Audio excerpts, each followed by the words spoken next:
অনেকে ভাবছেন যে 2022 স্টেট পাসদের রিক্রুটমেন্ট হয়তো আর হবে না। এটা একেবারেই ভুল ধারণা। অবশ্যই 2022 রিক্রুটমেন্ট যে 2022 স্টেট পাসদের কিন্তু রিক্রুটমেন্ট হবে। তো এখানে যেটা বলা আছে যে 2022 স্টেট পাসদের যে নোটিফিকেশন, 2022 স্টেট পরীক্ষার যে নোটিফিকেশন গত 29/9/2022 বেরিয়েছিল। তো সেই নোটিফিকেশানে কিন্তু বলাই আছে, এটা দেখতে পাচ্ছেন সেকেন্ড প্যারাগ্রাফে, West Bengal board of primary education here by notifies to conduct TET examination for the purpose of recruitment of assistant teacher in government aided government sponsored junior basic primary schools for classes 1 to 5 to be held on 11/12/2022। তো যেটা বলেছে যে কেন পরীক্ষাটা নেওয়া হচ্ছে, এটা কিন্তু নোটিফিকেশান দিয়ে জানিয়ে দিয়েছে, কিন্তু 2023-এর টেট পরীক্ষা কিন্তু এই কথাটি কিন্তু লেখা নেই।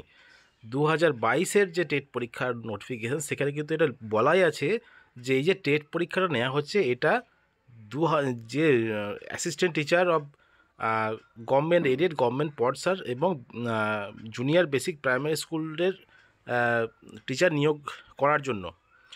তো সেটাই কিন্তু বলা আছে, TET examination for the purpose of recruitment of assistant teacher in government aided government sponsor junior basic primary school. তাহলে এটাই হলো বিষয় যে এই যে পরীক্ষাটা নেওয়া হয়েছে এমনি কিন্তু নেওয়া হয়নি, এটা প্রাথমিক রিক্রুটমেন্ট করার জন্যই কিন্তু নেওয়া হয়েছে।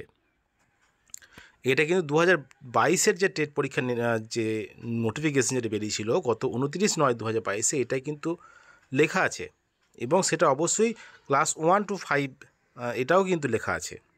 কিন্তু বিষয়টা যে 5কে নিযুক্ত করা প্রাইমারি স্কুল, সমস্ত প্রাইমারি স্কুলে, এটাও কিন্তু এই কেসটাও কিন্তু চলছে।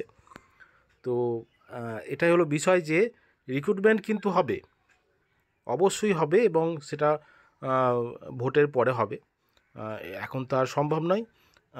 তো ভোটের পরে কিন্তু রিক্রুটমেন্টের জন্য নোটিফিকেশান বেরোবে, এবং 2022-এর যে রিক্রুটমেন্ট প্রসেস সেটা শেষ হয়ে যাওয়ার পরে কিন্তু 2022 স্টেট পাসের জন্য রিক্রুটমেন্ট নোটিশ কিন্তু বেরোবে।